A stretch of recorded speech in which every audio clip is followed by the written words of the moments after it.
Hi guys, welcome back to my channel. और आज हम बात करने वाले हैं कि हमें बोथ ग्रुप देने हैं या फिर हमें सिंगल ग्रुप देना चाहिए, हमें कैसे करना चाहिए। तो मैं आपको एक चीज़ बता दूं जो प्रैक्टिकल होगी, और मैं आपको कोई फालतू की मोटिवेशन देना पसंद नहीं करूंगा। साफ सीधी बात बताऊंगा अपने एक्सपीरियंस से कि देखो ऐसा है, अगर तो आपकी तैयारी दोनों ग्रुप्स की मतलब कंप्लीट हो गई है, लाइक आपकी क्लासेस कंप्लीट है, तो आप जाओ बोथ ग्रुप्स के साथ, राइट। लेकिन अगर आपकी क्लासेस भी अभी तक कंप्लीट नहीं हो तो बहुत सोचने वाली बात है कि आप बोथ ग्रुप्स के साथ जाओगे, बहुत रिस्की रहेगा, क्योंकि एक ग्रुप को भी प्रिपेयर करना एटलीस्ट 3 रिवीजन तो मांगता है। लेकिन अगर आप बोथ ग्रुप्स के साथ जा रहे हो तो अब तो आपकी क्लासेस कंप्लीट होनी चाहिए, और अगर क्लासेस कंप्लीट नहीं है तो सबसे बेस्ट टिप आपके लिए ये है कि 5 या 6 सब्जेक्ट के साथ जाओ, आपके लिए बहुत बेनिफिशियल रहेगा। और फिर यह है कि पेपर देने के बाद आपको पता भी रहेगा कि जो आपने 1-2 सब्जेक्ट नहीं पढ़े हैं वो मैं फटाफट से पढ़ लूँ, क्योंकि नेक्स्ट अटेम्प्ट में तो फिर आपको सीए बनना है ना, तो पेपर क्लियर करने हैं। तो इसलिए मैं आपको बता रहा हूँ कि एक ये फालतू की मिसकंसेप्शन मतलब एक रहती है, एक मतलब मैंने देखा है मेरे साथ में जो फ्रेंड्स हैं, स्टूडेंट्स हैं, उनकी काफ़ी थिंकिंग ये रहती है कि यार एक काम करते हैं,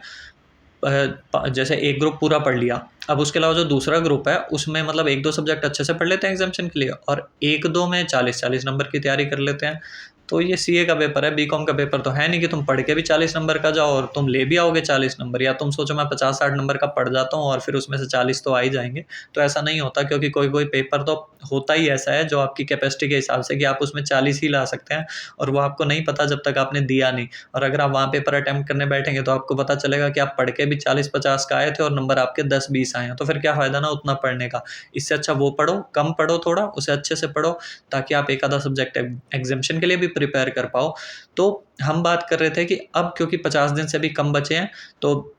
अगर आप बोथ ग्रुप्स के साथ नहीं जा सकते, आपकी क्लासेस कंप्लीट नहीं है, तो बेस्ट चीज़ ये है, क्या करो, जैसे अब हम एक सिनेरियो ले लेते हैं। फॉर एग्जांपल आपने फर्स्ट ग्रुप पूरा देना है अपना, तो एक काम करो, जो सेकंड ग्रुप है उसमें 1 या 2 सब्जेक्ट उठा लो, और ऐसे सब्जेक्ट उठाना जो थोड़ी पीछे के सब्जेक्ट हो, लाइक फिफ्थ पेपर हो, फिफ्थ पेपर मत उठाना, सिक्स्थ हो गया, सेवन्थ हो गया, एट्थ हो गया। तो अगर आप हम सी ए फाइनल का सिनेरियो लेके चले तो आप सिक्स्थ पेपर इलेक्टिव पेपर उठा सकते हो, और आप एट्थ पेपर जीएसटी कर सकते हो। इस तरह से करना आपके लिए बहुत बेनिफिशियल रहेगा।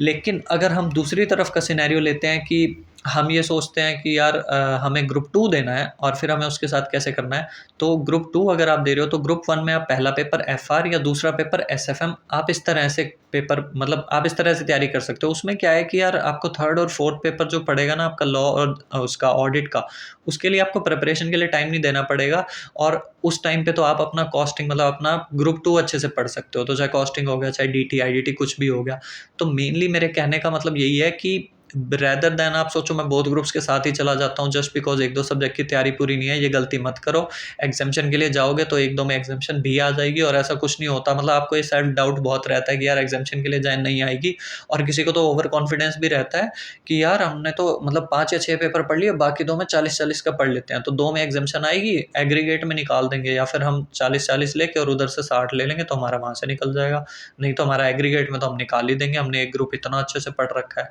तो ऐसे नहीं होता ना, मतलब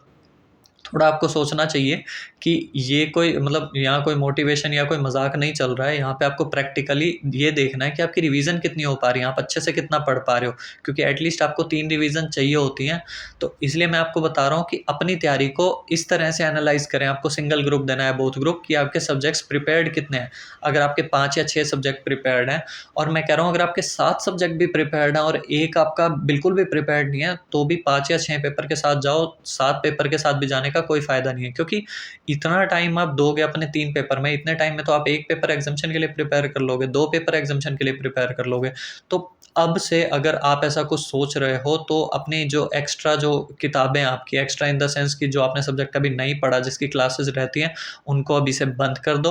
और अपना फोकस करो 5 या 6 सब्जेक्ट पे, क्योंकि मैंने भी ऐसे ही किया था और इसी वजह से मेरी भी एक सब्जेक्ट में एग्जामिशन आ गई थी। और फिर उसके बाद मेरा जो बचा हुआ ग्रुप था, मैं उसके 3 पेपर दे के आया था और फिर मेरा पेपर क्लियर हो गया था और मैं सीए बन गया था। तो इसलिए मैं आपको अपने एक्सपीरियंस से बता रहा हूँ कि ये गलती ऐसी कभी मत करना कि बस हवा में उड़ने वाले काम मत करना, कि बस मैंने पढ़ लिया, मैं 1-2 पेपर के 40 की तैयारी मतलब 40 मार्क्स की तैयारी करके चला जाता और मैं पास हो जाऊँगा। ऐसा होता तो फिर तो मतलब